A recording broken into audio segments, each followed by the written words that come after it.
इस वीडियो में हम आपको क्लास 6 का हिंदी बिहार बोर्ड का कीसले भाग 1 और इसका आपको हम बताएंगे चैप्टर नंबर 15 जिसका नाम है भूल गया है क्यों इंसान। कविता है और इसका लेखक है हरिवंश राय बच्चन। ठीक है, तो ध्यान दीजिएगा, आप लोग समझिएगा। पहले हम आपको हिंदी अर्थ समझाएंगे और फिर इस चैप्टर का आपको हम ये प्रश्न उत्तर बताएंगे। ठीक है, तो ध्यान दीजिए। भूल गया है क्यों इंसान, इंसान को कवि याद दिला रहे हैं कि भूल गया है क्यों इंसान। सबकी है मिट्टी की काया, सब पर नभ की निर्मल छाया, यहाँ नहीं है कोई आया ले विशेष वरदान। भूल गया है क्यों इंसान। कवि कहते हैं कि हे इंसान, आप क्यों भूल गए हो, क्योंकि जितने भी धरती पर लोग हैं सभी का शरीर, काया मतलब होता है शरीर, मिट्टी का बना हुआ है। सब पर नभ आकाश का निर्मल छाया है, सब पर बराबर है, ये नहीं कि किसी पर कम किसी पर ज़्यादा। यहाँ नहीं है कोई आया, मतलब यहाँ कोई रहने के लिए नहीं आया है, सबको एक न एक दिन जाना है। तो ले विशेष वरदान, तो विशेष वरदान लो। भूल गया है क्यों इंसान। आगे है, धरती ने मानव उपजाए, मानव ने ही देश बनाए, बहु देशों में बसी हुई है एक धरा संतान। भूल गया है क्यों इंसान। अब कभी कहते हैं कि ये जो धरती ने मानव उपजाए, ये जो मिट्टी है, धरती है, इसी धरती से मानव का जन्म हुआ है और ये मानव जो है मिलकर के देश बना लिए हैं। ठीक है, और इस देश में बहुत सारे जाति धर्म सब बसे हुए हैं, लेकिन सब ईश्वर का ही तो संतान है। ठीक है, भूल गया है क्यों इंसान। ठीक है, आगे है, आगे समझिएगा। आगे है, देश अलग है देश अलग हूँ, वेश अलग है वेश अलग हूँ, मानव का मानव से लेकिन अलग ना अंतर प्राण। भूल गया है क्यों इंसान। ये बोल रहे देश अलग है तो रहने दो, कोई बात नहीं। अगर वेशभूषा अलग है तो रहने दो, कोई बात नहीं। लेकिन मानव का मानव से कोई अंतर नहीं है, उनका जो आत्मा है उनका कोई अंतर नहीं है। ठीक है, तो हम लोगों को भेदभाव नहीं करना चाहिए, मिलकर रहना चाहिए। तो आपका ये चैप्टर खत्म हुआ, इसमें 3 गो प्रश्न है, हम तीनों का उत्तर आपको बताते हैं, ध्यान दीजिएगा। ठीक है, देखिए आपका प्रश्न क है, कविता का सारांश अपनी भाषा में लिखिए। तो उत्तर होगा, कविवर हरिवंश राय बच्चन लिखित इस कविता में कवि मानव को अपने कर्तव्यों की याद दिलाता है। कवि कहता है कि इंसान यह क्यों भूल जाता है कि सभी मनुष्यों का शरीर मिट्टी का बना है। यह शरीर नाशवान है, खत्म होने वाला है, कोई जीव यहाँ अमर होकर नहीं आया। ईश्वर सभी मनुष्य को इस धरती पर जन्म देता है और सबके ऊपर आकाश की निर्मल छाया समान रूप से पड़ती है। यह नभ सबको एक ही प्रकार से अपनी छाया प्रदान करता है।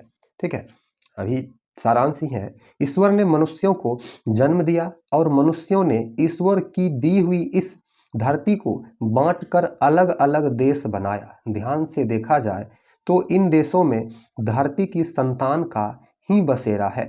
कवि आगे कहता है कि माना कि देश अलग अलग है, उन देशों में रहने वाले की वेशभूषा, बोली, खान पान सब अलग है, लेकिन सभी मानव के शरीर में तो एक ही प्राण का वास है, एक ही ईश्वर की ज्योति सभी मानव के हृदय को आलोकित करती है, प्रकाशित करती है। यह सच्चाई इंसान क्यों भूल जाता है। तो आप इसका स्क्रीनशॉट कीजिए, ये सारांश है। ठीक है, दूसरा प्रश्न कि इस कविता से आपको क्या प्रेरणा मिलती है। तो इसका उत्तर होगा, इस कविता से प्रेरणा मिलती है कि संपूर्ण पृथ्वी के मानव एक ही धरती के संतान हैं, भले हमारा निवास अलग अलग देशों में क्यों न हो, हम सबों का शरीर और प्राण भी एक ही जैसा है। मानव को परस्पर एक दूसरे को समान समझना चाहिए, एक साथ समझना चाहिए। ठीक है, हम आप तीसरा प्रश्न देख लेते हैं।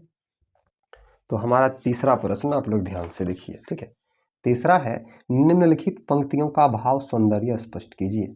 देश अलग है देश अलग हो, वेश अलग है वेश अलग हो, मानव का मानव से लेकिन अलग ना अंतर प्राण। तो यहाँ आपका उत्तर देख लीजिए कि कवि मनुष्य और मनुष्य के बीच भेद को अस्वीकार करते हुए कहता है कि धरती एक है, उस धरती को बांटकर अलग अलग देश हमने बनाए। अब देश अलग है तो वहाँ की वेशभूषा भी अलग अलग हो सकती है, क्योंकि इनका निर्माण भी मनुष्य ने अपनी सुविधा के अनुसार स्थानीय प्रकृति और जलवायु के अनुसार किया।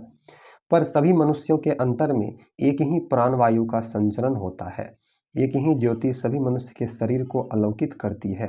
हम सभी एक ही ईश्वर के संतान हैं, फिर मनुष्य और मनुष्य के बीच भेद कैसा। ठीक है, आपका दूसरा भाव सौंदर्य स्पष्ट करने के लिए बोल रहा है कि सबकी है मिट्टी की काया, सब पर नव की निर्मल छाया, यहाँ नहीं है कोई आया ले विशेष वरदान। तो इसका अर्थ होगा कि कवि कहते हैं कि मनुष्य का यह शरीर एक ही प्रकार की मिट्टी से बना है। मृत्यु के बाद यह शरीर उसी मिट्टी में मिल जाता है। धरती की मिट्टी और आकाश की निर्मल छाया सभी मनुष्यों को समान रूप से प्राप्त है। इसे देने में निर्माता मतलब ईश्वर कोई भेद नहीं करता। यहाँ मतलब धरती पर आने वाला कोई भी मानव कोई विशेष वरदान लेकर नहीं आता। अतः इंसान और इंसान में भेद की कोई गुंजाइश नहीं दिखाई पड़ती। यह भेद विभेद मानव अपने स्वार्थों की पूर्ति हेतु बनाता है और अपने दायित्वों को भुला देता है। ठीक है, तो आपका ये चैप्टर खत्म हुआ। अगले वीडियो में हम आपको स्वार्थी दानव बताएंगे। ठीक है, इसका प्रश्न उत्तर। तो आप लोग वीडियो को लाइक कर दीजिए और हमारे इस यूट्यूब चैनल को सब्सक्राइब कर लीजिए। ठीक है, थैंक यू।